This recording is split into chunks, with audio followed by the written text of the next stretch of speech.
അങ്ങനെ നമ്മുടെ എമ്മിക്കുട്ടൻ്റെ 8ാമത്തെ ബർത്ത്ഡേ ഞങ്ങൾ ആഘോഷിച്ചു. സെപ്റ്റംബർ 11-ാം തീയതി ആയിരുന്നു. എന്താ ഒരു സന്തോഷമല്ലേ, കേക്ക് കാണുമ്പോഴൊരു സന്തോഷം കേട്ടോ. അത് ഞാൻ കുറച്ച് ബലൂൺസൊക്കെ വാങ്ങിച്ചിരുന്നു, പക്ഷേ ഇത്തവണ അങ്ങോട്ട് ഡെക്കറേഷൻ ഒന്നും ഒരു സെറ്റ് ആയില്ലെന്നേ. അതൊക്കെ ഇങ്ങനെ വീർപ്പിച്ചൊക്കെ വെച്ചു കണ്ട. ബലൂൺ അവസാനം നമ്മുടെ മേശപ്പുറത്ത് തന്നെ അങ്ങ് സെറ്റാക്കി വെച്ചു കേട്ടോ.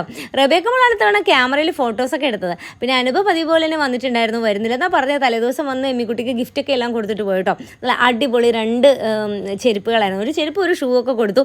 അതൊക്കെ ഇട്ടതായ ബർത്ത്ഡേ ഡ്രസ്സൊക്കെ ഇട്ടാണ്, ഇന്ന് കളർ ഡ്രസ്സൊക്കെ ഇട്ടിട്ടാണ് ക്ലാസ്സിൽ പോയത് കേട്ടോ. മിഠായിയൊക്കെ കൊണ്ടേ കൊടുത്തു. അതൊരു പ്രത്യേക ഒരു ഫീൽ തന്നെയാണല്ലേ. ഞാൻ ഇങ്ങനെ എൻ്റെ ചെറുപ്പത്തിലെ കാര്യമൊക്കെ ആലോചിക്കായിരുന്നു.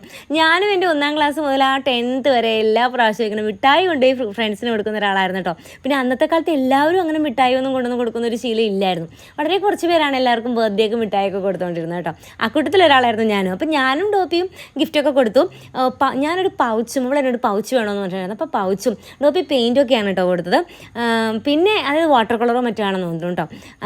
നമ്മുടെ റബേക്ക മോളാണ് ഗിഫ്റ്റ് ഉണ്ടാക്കി കൊടുത്തത് കേട്ടോ. ആ ഫ്ലവറൊക്കെ അവൾ തന്നെ ഉണ്ടാക്കിയതാണ്. പിന്നെ ഒരു പാക്കറ്റിനകത്ത് ചെറിയ ചെറിയ പാക്കറ്റുകൾ വെച്ചിട്ട് അതിനുള്ളിൽ ഇങ്ങനെ പലതരം ഗിഫ്റ്റുകളായിരുന്നു. പലതരം ഗിഫ്റ്റ് എന്ന് പറഞ്ഞാൽ പല ടൈപ്പ് മിഠായി. പിന്നെ പലപ്പോഴായിട്ട് ഈ റബേക്കൻ്റെ കയ്യിലുള്ള കാര്യങ്ങളൊക്കെ എമ്മി ചോദിക്കുമല്ലോ, അതൊക്കെ ആ സമയത്തൊന്നും ഇവൾ കൊടുക്കൂല, തല്ലുകൊടുത്തായിരിക്കും. എന്നിട്ട് അത് അങ്ങനെ ചോദിച്ചിട്ട് എമ്മിക്കുട്ടിക്ക് ഇഷ്ടമുള്ള സാധനങ്ങളൊക്കെ ഇത്തവണ കൊടുത്തു കേട്ടോ. പേപ്പർ സോപ്പ്, പല മിഠായികൾ, പിന്നെ എപ്പോഴും ഇവൾ ഉണ്ടാക്കിയെടുത്തിട്ടുള്ള ഒരു റെഡ് ഹാർട്ട്. ഈ സാധനം തന്നെ അതൊക്കെ ഭയങ്കര ഇഷ്ടപ്പെട്ടു കേട്ടോ. കണ്ടപ്പോൾ തന്നെ ആളിങ്ങനെ വാവെന്ന് പറഞ്ഞിട്ട് നിൽക്കായിരുന്നു കേട്ടോ. റെഡ് ഹാർട്ട് ഇതവൾ എന്തോ പെയിൻറ്റ് ചെയ്തൊക്കെ എടുത്തേക്കാണേ, നല്ല ഭംഗിയില്ലേ, എനിക്കത് ഇഷ്ടപ്പെട്ടു കേട്ടോ. ഞാനത് ഇപ്പോഴാണ് കാണണേ, എമ്മി നേരത്തെ കണ്ടിട്ടുണ്ടെന്ന് പറഞ്ഞു. അതുപോലെ തന്നെ പിന്നെ ആർട്ടിഫിഷ്യൽ നെയിൽ, നമ്മുടെ പേപ്പർ വെച്ച് ഉണ്ടാക്കുന്ന യക്ഷി പോലെയുള്ള നഖം, ഇതൊക്കെ കിട്ടിയപ്പോൾ കൊച്ചിൻ്റെ ഒരു സന്തോഷം എന്തായിരുന്നു അറിയുമ്പോൾ. കുഞ്ഞുങ്ങൾക്ക് ഈ കുഞ്ഞു സാധനങ്ങൾ മതിയല്ലോ സന്തോഷമാവാനായിട്ട്. അപ്പം നാളെ കാണാം.